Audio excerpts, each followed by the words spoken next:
Let's demonstrate some elements of ABC, or activity-based costing.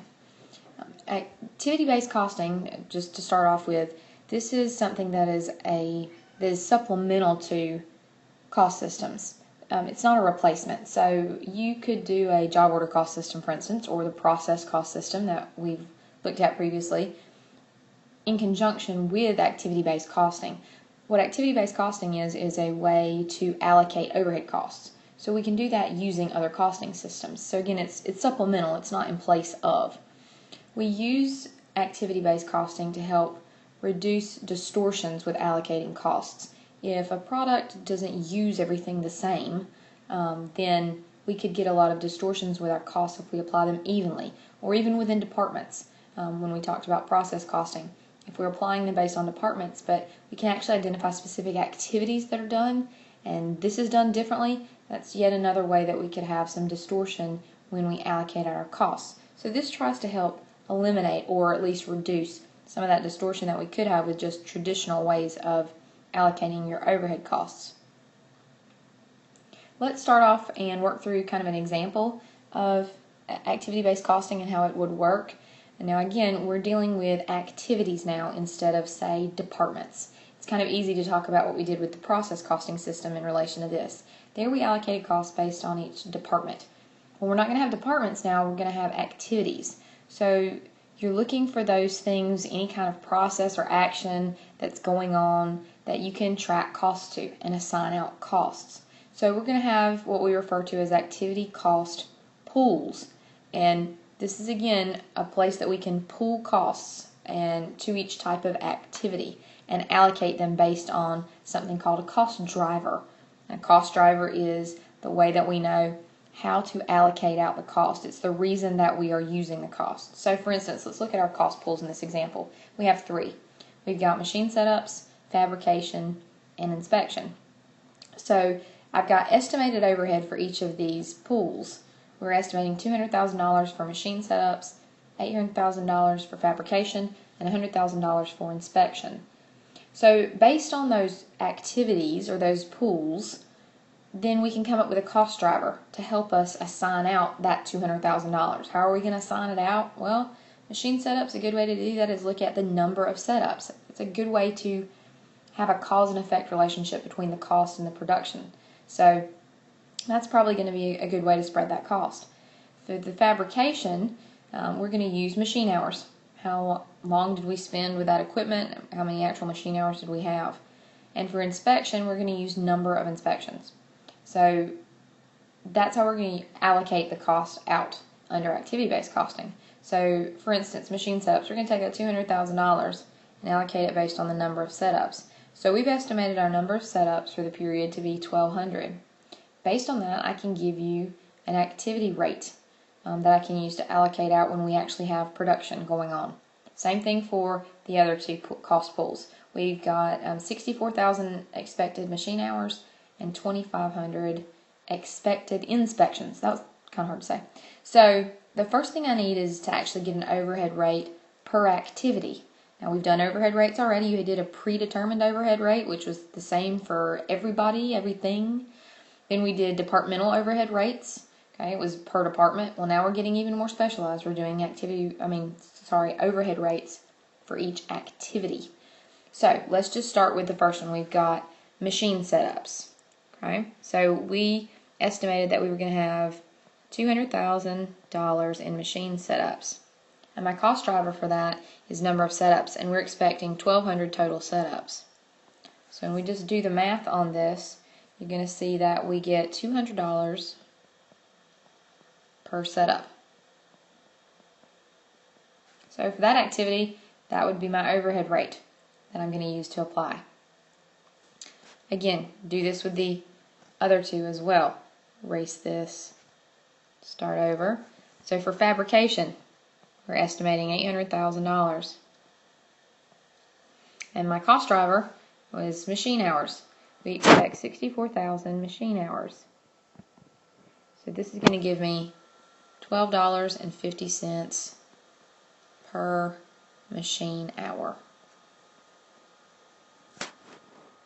Okay. Alright, got one more to look at. inspections. We're estimating $100,000 in inspections. Our activity or driver or cost driver is number of inspections. We're expecting 2,500 inspections to be done. So that's going to come to $40 per inspection. Alright, now I have rates for each type of activity. So now I can apply that when we actually do have production levels. So let's get some more data to actually assign out the overhead. So far we've just gotten the activity rates. Now we can actually assign that out. So I'm just going to put, to save on space because we don't have quite as many, I'm going to put a little column for activity over here. And I'm just going to put 1, 2, and 3. 1 being machine setups, 2 being fabrication, 3 being inspections. Okay. Now, we've got 2 products. We have, we're just going to say product X and then product Y. Okay, let's look at the use of these products. So, for activity 1, product X has 250 machine setups. Product Y has 750 machine setups. Okay, for the second activity, fabrication, product X has 22,000 machine hours. Product Y has 42,000 machine hours. And for activity 3, inspections, product Y has 500 inspections. Product Y has 2,000 inspections. Well, we can use the rates that we already got. Hopefully you remember those. I'll refresh your memory in just a second. To actually assign costs. Oh, that's not going to be able to read very much. Let me try that again. That's a little bit better. Assign costs. All right, again, I'm going to assign it to X and to Y. So for the first activity, machine setups, X had 250 setups. And if you remember back to our rates, that was $200 per setup. So we're going to take that 200, multiply it by the 250 setups. That's going to give me $50,000 assigned out for that activity for product X. For product Y, they had 750 setups. So we take that times our rate of 200 per setup, and that's $150,000 for product Y for that activity. For fabrication, X had 22,000 machine hours, and for that overhead cost, that was $12.50 per machine hour. So we're going to take that times our 22,000 hours. That's going to give me $275,000. Sorry, these numbers are running a little bit together. Hopefully you can tell them apart. If not, maybe pause, rewatch something. Didn't allocate good space on this, and I apologize for that. For product Y, we've got 42,000 machine hours. Again, we're applying that at a rate of $12.50 per machine hour. So this is going to come to $525,000 in overhead costs. The third activity is inspections. So product X had 500 inspections. Our rate that we had already determined was $40 per inspection. So if we take the $40, multiply it by our 500 inspections, that's going to give me $20,000 for that activity. Product Y had 2,000 inspections. Again, the rate of $40 per inspection. That's going to give me $80,000 in overhead allocated for this product, for this activity. Now, if we want to, we can total up our costs here. That's a total of $345,000 for product X, $755,000 for product Y. Now, we can also, if I erase a little bit, let me erase our rates down here. That's a total cost for each type of production. But if I know my units, that's a total figure. I can also get unit cost. So let's assume that product Y, that was for 20,000 units. These are dollars. And product Y had 15,100 units. So, in total, unit cost for Y comes to $17.50 25 cents. Unit cost, did I say Y? Anyway, that's X, $17.25. The unit cost for product Y would come to $50 even. Now, there's one further thing we can do with activity-based costing with our activities and how we track them. We can also look at value-added time and non-value-added time.